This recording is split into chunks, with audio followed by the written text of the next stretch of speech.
Hey guys, welcome back. This is History of Power Rangers Season 3, Episode 9 of my show, but this is about Episode 8 of Season 3. Now, Episode 8 in Season 3 is known as A Brush with Destiny, but before I actually start talking about this episode, I'm just going to mention something. This is going to be a little bit of a minor thing, but I'm going to mention it anyway. We're going to be heading back to, the people at the houses are going to start going back to day program as of tomorrow. So this is going to be probably the last video I do until, because I probably won't do the next video tomorrow since I'm doing this one today and everything. But I might do the next video the day after tomorrow. But anyway, I just wanted to mention that since I'm it's sort of going back to work, but it's going back while still under the precautions because of COVID-19 and everything. Because because of that, so we are going back to day program, but we still got to be cautious because of COVID-19 and stuff. But anyway, enough getting off topic. This is History of Power Rangers Season 3, Episode 9 of my show. But this is about Episode 8 of Season 3. And Episode 8 in Season 3 is known as A Brush with Destiny. Now, basically, the way this episode first starts off is,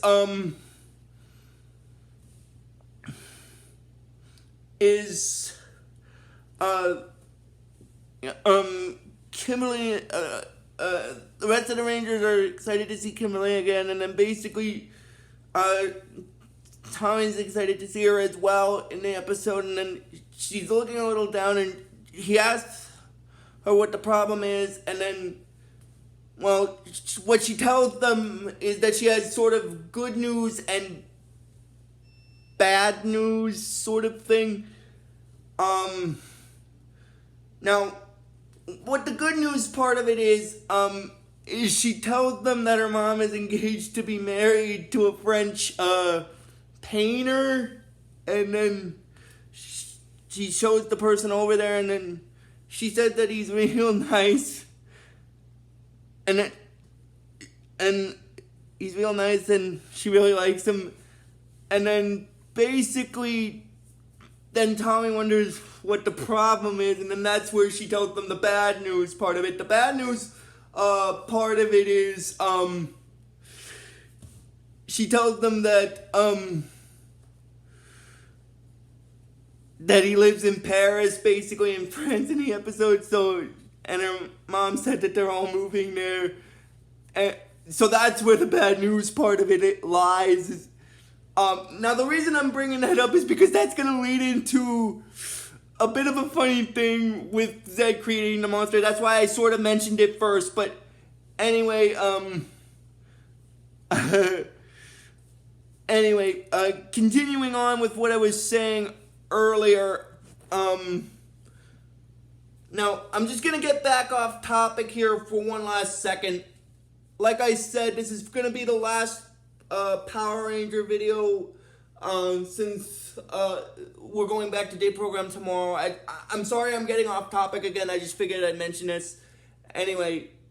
But personally, I'm gonna be glad that we're sort of going back, because don't get me wrong, this is good. It was good, but at the same time, it's gonna be good to have it go back to normal kind of thing. But that's just, I should have mentioned that again at the beginning of the video, but I apologize. So I'm sorry I got off topic there again to mention that. Anyway, but getting back into it, after that, getting back into the actual episode, basically what happens is Kimberly's talking with Aisha on the phone, and she's asking her, how can she leave Angel Grove, basically, because she's a Power Ranger, and she can't just quit because of moving away and stuff, and then basically she figures she doesn't know what to do, and then Aisha says that meet her at the youth center after you've said her tomorrow, they'll figure something out. And then she says, all right. And then she goes to bed, basically, and then she has this weird sort of nightmare-like dream. Now, the reason I'm bringing the dream up now is because it's going to play a hand in Rita and Zedd because this is one of the instances in the third season where the monster that's created by Rita and Zedd isn't actually created by Finster specifically. Now, what I mean by that is it's created from Kimberly's dream sort of thing. And basically what happens is in the dream she has basically the French painter that her mom is engaged to is telling her that she's gonna love Paris, and then basically she's wondering what it's like, and then after that his voice turns a little like sort of like gruff, like kind of thing, and then he's like, and then he turns into this monster, which is basically a mole in a sort of like artist type of shirt. Now I'm gonna explain what that monster is, cause Zedd and Rita are gonna bring it to life. But before I start talking about it, this is technically the first time. Before I start continue talking about this part of the episode, I just want to mention this is the first of technically, I think you could say first of technically 3 times. Well, 4 times if you count the one with the vampirus. So this is the second sort of 4 times where Rita and Zedd didn't actually have to create a monster in order to have it attack the Earth. Now, the reason why I say second of 4 times is because in the previous video I covered, the Rangers dealt with the vampirus monster, which hatched from one of the eggs that Rita placed. And this one comes from the dream. And I'm going to explain about the other 2 later when I get to the segments in the episodes that have those monsters. But I just wanted to bring that up there. But anyway, then the monster in the dream is telling Kimberly that she's gonna like it in Paris, and then she says no way he can forget it. She's not going to Paris, and then basically he says that it's already too late, and then her Pink Ranger form shows up and says, "Oh, Kimberly," and then basically that's when Finster shows Rita and Zedd his device, and he tells them that it has the ability to look into dreams that Earthlings are having, and then he mentions about the nightmare that Kimberly's having, and then when Rita sees that, she's like, "Aw, the poor beauty big power twerp. She's afraid of the big bad monster." And then when Zedd hears about that part of it, he's like, "Finster, find a way to make her dream monster real. We'll turn her own nightmares against her." Which is tactically speaking, a good point, because if she's having a nightmare and there's a monster in it that she's afraid of, but I'll explain to that, she's not really afraid of it, but I'll explain what she's actually afraid of when I get to the segment with Zordon. But anyway, after that, basically what happens is, in the next scene in the morning, Kimberly's woken up, and then she's at school, and then she's talking to Aisha and the rest of her friends about what's been happening, and she's in the park with them, and she's not at school, but she's in the park with them in this episode, and then she says that she's been having nightmares all night last night, and that they're wondering if they should tell her mom that she's worried about the move and stuff, but she tells them that she doesn't want to, because of the fact that her mom's really happy right now. So so she's worried that if she tells her, she might bring her down, and that may be a little bit of a downside to it. And then what happens is, after that, then it goes into the scene where Zedd and Rita are back in the palace with Finster, and then he's like, "I've done it, my malevolent masters. My machine is now capable of turning dreams into reality." Basically, what he means by turning dreams into reality is the device that he created to look into the dreams that Earthlings were having has been modified so that it can extract the monsters from those dreams in order to turn them against, in order to have them destroy the ones that they're used on. So sort of technically what he means is it sort of is allowing him to bring monsters from dreams to life without him creating them. And then basically when Zedd hears that part of it, he's like, "Excellent, Finster. Now take Rito and some Tengas and bring me back Kimberly's dream monster."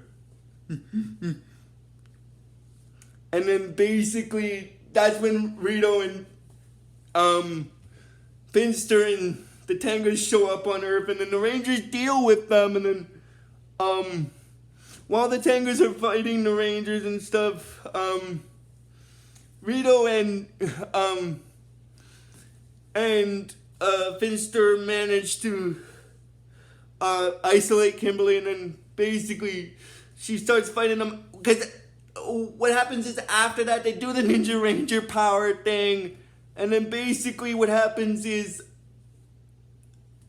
after that, that's when the fighting starts, and then basically what happens is, like I said before, the rest of the Rangers are dealing with the Tengas, and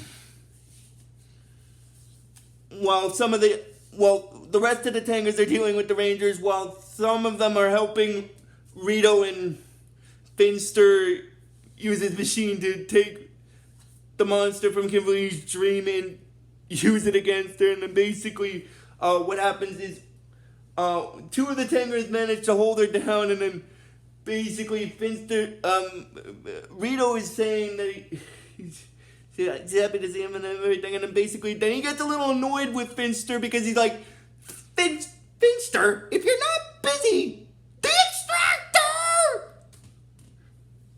And then Finster's like, Roger, Rito, hold her steady. And then he uses his device to extract the monster from her dream. And then when he sees it on the screen, he's like, ooh, it's such a fantastic monster. And then that's when they decide to leave. And then basically that's when Rito tells them, okay, playmates, it's been fun, but our work here is done. Which is technically true because they only attacked them so that they could extract the monster from Kimberly's dream to use it against the Rangers. So their purpose for being there is done, so there's no reason for them to be there anymore. So them retreating is a good thing in this case. And then basically,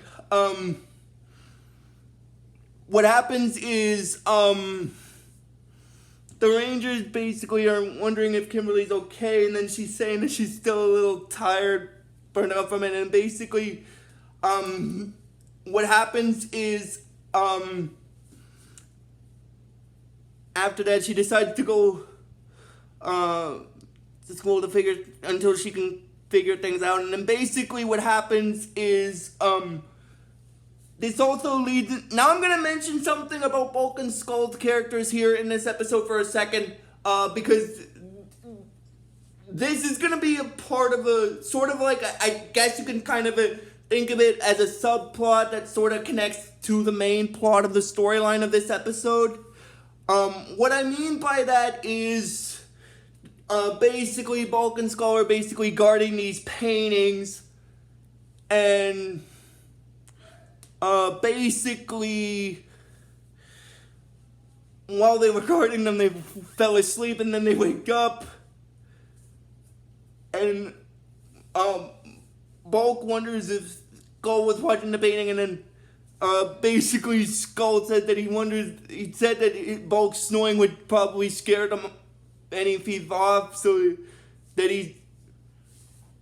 so he took the opportunity to get some sleep himself, and then basically that's when they realized that one of the paintings is missing, and then basically oh,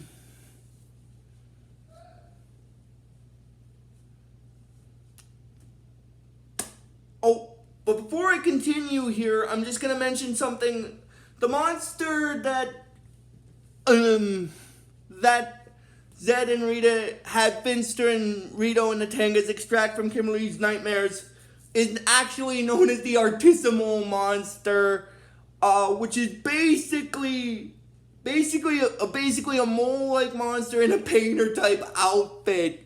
Oh my god, I'm sorry, but that's so hilarious, because, Artisimole, because it's a mole-like creature, but it's in like a French type of painter's outfit. Oh my god. And then I'm just mentioning that before I continue because that also leads into the subplot with this episode. Now I'm gonna get back into it. When Bulk and Skull see that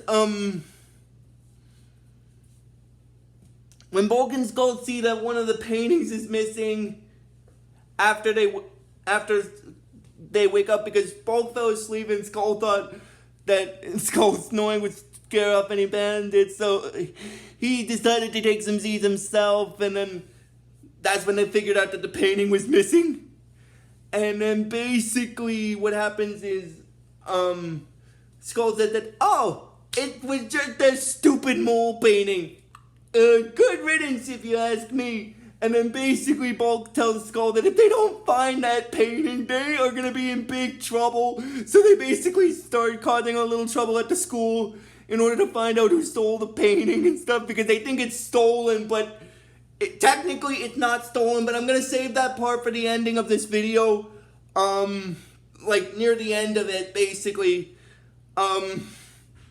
What happens is, anyway, they're interrogating people at the school, and then basically, what happens is, that's when the Rangers show up, and then they manage to let the human that they were interrogating go, and they're wondering, and then the Rangers are wondering what Bulk and Skull are doing, and then he says that that's official police patrol business, and then basically Skull says that this stupid painting of a mole was stolen, and we're trying to find out who took it. And then basically, that's when Bulk gets a little annoyed with Skull. He's like, nice going, dimwit. And then he says that, listen guys, you didn't hear any of this from us, okay? And then that's when the Rangers communicators go off, and then, because by this point, Rita and Zedd had sent down the Artisimole monster to Earth. And so Zordon manages to contact the rest of the Rangers. Now, this is the funny part. When he contacts them, Kimberly doesn't actually get contacted at first, but there's a good reason for that. Because I'm just actually going to backtrack to that why now. Because you see, what happened was when the Tangas first attacked at that time, she dropped her communicator at that point. So because of that, that's why she didn't answer at first when they messaged them, her. I just wanted to mention that part of it before I continued. And then basically, when the rest of the Rangers show up, Alpha asks them, like, he wonders where Kimberly is, and then they're wondering if she's okay and everything, and then Zordon tells them that they don't have time to worry about that, and he's telling them to look at the viewing globe, and then he explains about the Artisimole monster, that it basically what it does is it steals the color out of things, making them powerless, sort of thing, like making them lifeless, like bleak kind of thing. So it's sort of like they're draining their energy, kind of draining the energy out of buildings and stuff for its own palette. And then the Rangers think that that's what probably happened to the painting, because they don't know that at the time that the monster wasn't actually from the painting. It was from Kimberly's dream at this point. So they think it's actually from the painting. So they think that's what happened to it. But as I stated, the painting wasn't actually stolen. The frame was just moved. um, painting frame was loose, so he, but I'll explain more about that ending part after. And then basically the Rangers go to deal with the Artisimole monster, and then while they're dealing with the Artisimole monster, they have Ninjor help them, because basically what happens is they start fighting it, and then their attacks start to go right through it, so they call on Ninjor to help them, and then he starts to see why they're having difficulty with it, and then basically they continue fighting, and then Zordon is telling Alpha that the Rangers need Kimberly's help in order to deal with the Artisimole, and he says that he's right, but he wonders why she doesn't answer her communicator. Because by this point Kimberly's looking for her communicator, and then basically Alpha says that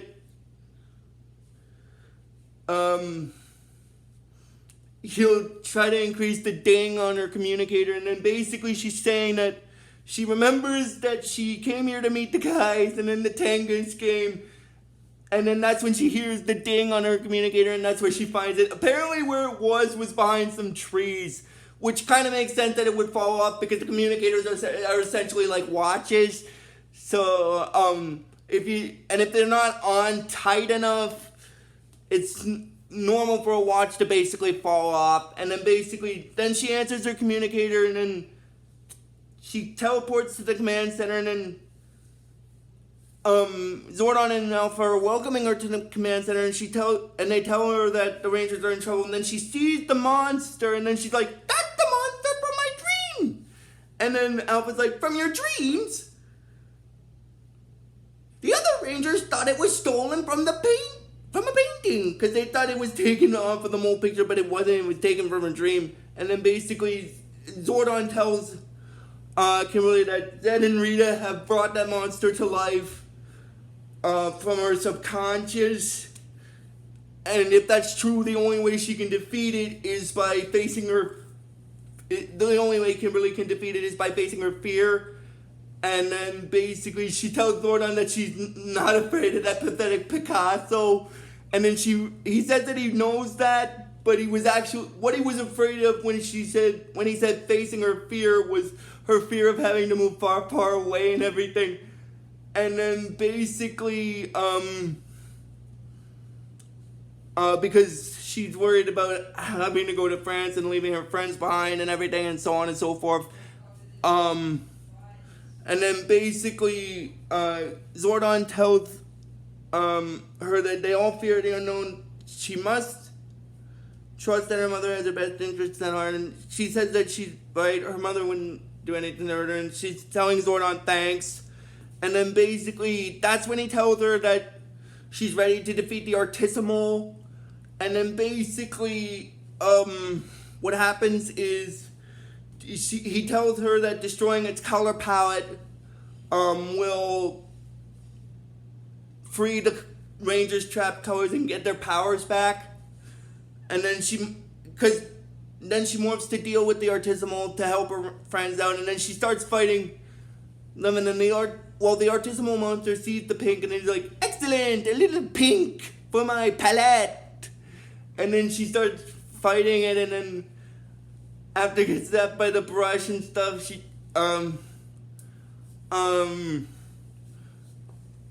Tommy is telling her to hang in there, and and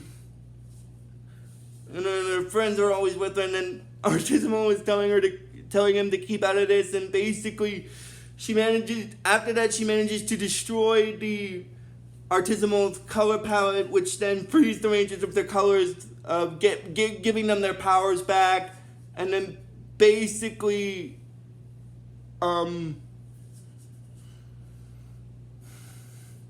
what happens is, after that, Zedd and Rita then make the Artisimole monster grow, and then the Rangers deal with the Artisimole monster and the Ninja Megazord, and then they manage to defeat it. And then basically Zedd and Rita get upset that they lost again, sort of thing. And then basically, then it goes into a scene in the episode where is back with the Rangers in the youth center, and then that's when Bulk and Skull see the painting is there, and then they think that the painter there stole the thing, but then the painter, which is the person that Kimberly's mom is engaged to in this episode, says that his painting's frame was loose. He nearly had to move it, kind of thing, and then they said that that's okay. They'll let him off with a warning this time, and then Kimberly explains to her mom that she loves her so much and she's happy about everything that's going on, but she's worried about having to move to a new school, learning the language in a new place, and so on and so forth. And then her mom's calming her down and telling her why that she didn't say anything about this, but then she's explaining that she didn't want to ruin everything, and then she said that she knew that she wouldn't be doing anything that she would try to hurt her and everything, which is because she was scared of having to move, sort of thing, which is true, because a lot of people fear the unknown with moving and everything like that.